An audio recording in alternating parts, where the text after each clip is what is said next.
In the time window of less than a week, tag fighting games have moved from basically not having a new big game or franchise in around 8 to 9 years with Dragon Ball FighterZ and MVCI to starting a new war in the genre. So we have to talk about what's going on, especially taking into account that next year, 2026, we are basically gonna get 4 tag fighting games if 2XKO gets released and not delayed again, of course.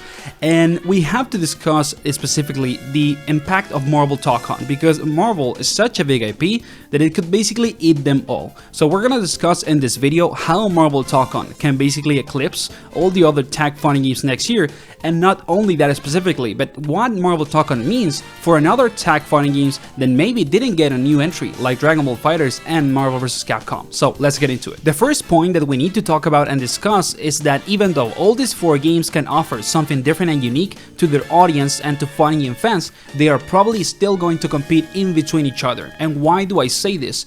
Because even though they have different art styles, they have different IPs and characters, they have different gameplay mechanics, they are even, different games at their core, because one is 2v2, other one is 3v3, other one is 4v4, they are very different. They're probably still going to compete because they are tag fighting games. And most of the time, fighting game fans or people that just buy and play a fighting game tend to gravitate into a specific either brand or a specific subgenre, like 2D fighters, 3D fighters, or tag fighting games.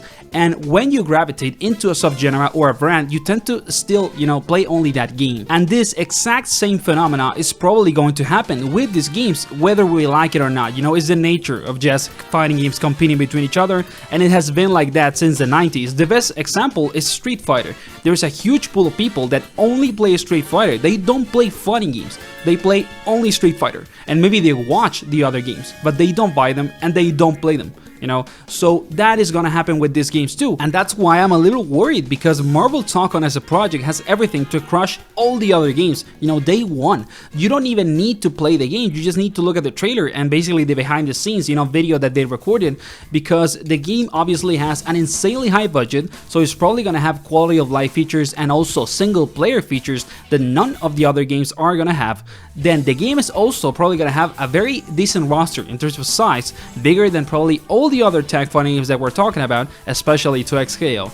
And not only all of that, but Marvel characters attract a ton of people. Marvel is one of the biggest intellectual properties out there when it comes to video games specifically. Not only, the movies and the comics, like Marvel characters have been in video games and been big since years ago. It's not something that is happening now. So I'm a little worried about all the other games, because maybe Marvel Tōkon is going to release and everyone is going to gravitate to Tōkon and basically ignore all the other releases. Now, of course, sometimes this happens due to good reasons, like there are some fighting games that are very similar between each other and they really don't offer that many different things. Like, for example, I love the new Fatal Fury. It's already one of my favorite, modern fighting games, but if you are super fair with the product overall and don't basically, get blind by the love of an old franchise, it doesn't offer anything that is super different from playing Street Fighter 6 outside of the gameplay itself and their basically uniqueness, in terms of interactions, which you only experience when you get to the game at a decent level, at a relatively high level. So in that sense, that game, for example, has many reasons as to why it has not been a huge success, but it's also because it is very similar to a huge product that it's basically competing with. And I really feel like that might happen with all of these other games, even though they have very unique things already.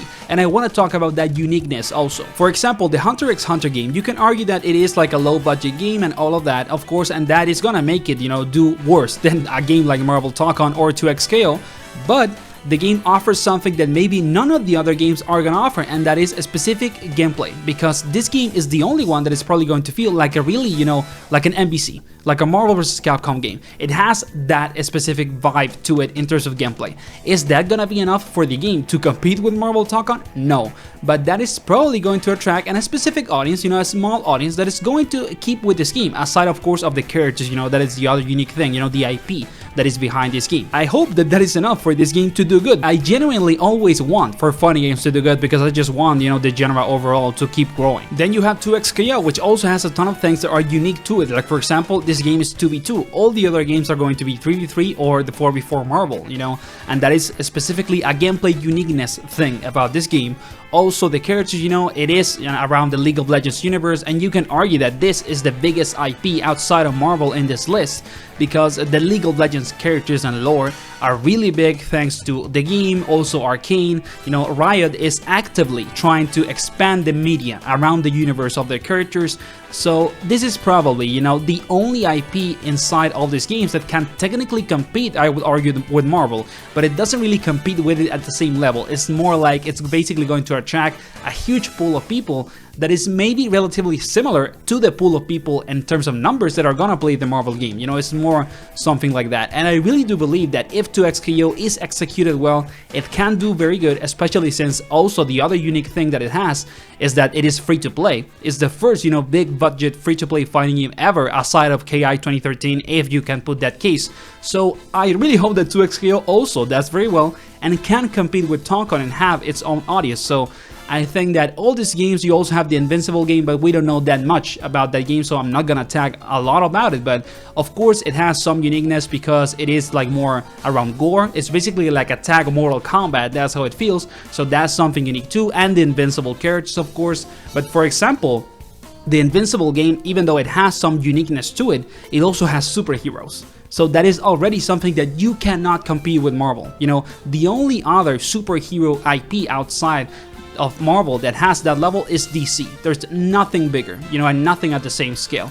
So as you can see, all these games have to compete between each other, whether they like it or not. And I really hope that all of them do well. I'm the most excited for the Marvel game because I love Marvel characters, but I also really want to try all the other games. And I really hope that all of them do well for the sake of fun games, you know, for the sake of this genre still growing, still going strong, because I love it.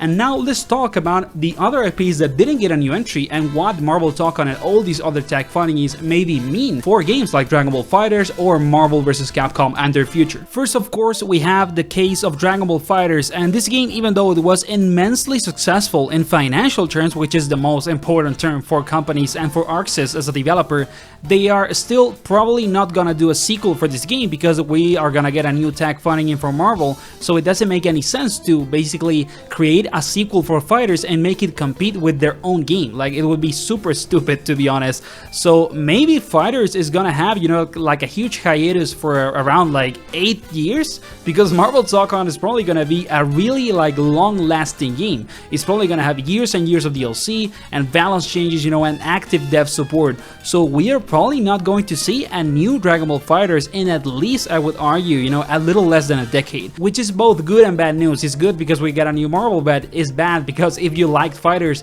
you're not gonna get a new one in a while, probably. So, well, it's what we get, you know, it's one for the other. And then we have, of course, the case of Capcom. Like, if Capcom was not making a new MBC and it doesn't have the Marvel, you know, basically rights anymore, we are not gonna see a new MBC in a while, again, at least a decade. The same with basically, you know, the FighterZ case. Maybe we see a future in which, you know, Marvel Tōkon ends, you know, the active development of the game ends, and ArcSys releases a sequel for FighterZ. At the same time, Capcom does the next MBC. That would be a pretty hype situation, and maybe something like that could happen in the future, but right now, MBC is done. We're not gonna get a new MBC in, again, at least around a decade. So it is a very bad news for someone that loves MBC, but at least we're getting a new Marvel, you know. Before, you know, a week before all of this news, we were basically living in a timeline in which Marvel was not gonna get a new fighting game in like 20 years. So it is still very good news. So that is probably the future of MBC. And in the side, you know, we have to discuss what the hell is Capcom working on. Like, are they making CVS3? Are they making a new Capcom All-Stars? Are they making, like, maybe Capcom versus Capcom? I don't know. Maybe they're also trying to revive an old IP, you know, like Darkstalkers or something like that. There are so many options. And as I said on other videos, the chances of Capcom not making another fighting game aside from SF6 are very low, because SF6 has been released already for 2 years. So they are probably working, you know, the fighting game devs, the side of Capcom Capcom that works on fighting games is probably making a new game. Hopefully it is something good and big as we all want it to be. So I hope that you enjoyed the video, guys. Let me know in the comments what do you think about all of this tag fighting game situation, and if Marvel Tōkon is going to eat them all. And thank you for watching. Sub and like if you enjoyed the video, and see you on the next one.